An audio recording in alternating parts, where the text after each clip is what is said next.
ছড়িয়ে আমাদের মধ্যে ভয় ঢোকানোর চেষ্টা করছে, কিন্তু এটা হবে না, বৃথা যাবে।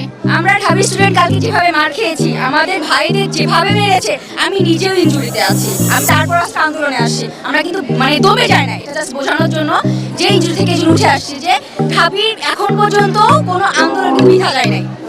এখন পর্যন্ত বাবাকে বলে আসছি আজকে যদি মরে যায় আমার রাষ্ট্র রাস্তা থেকে কোনো আতুলে আমার ছাত্র দল যখন বিজয় উল্লাস নিয়ে বের হবে আমাকে বিজয়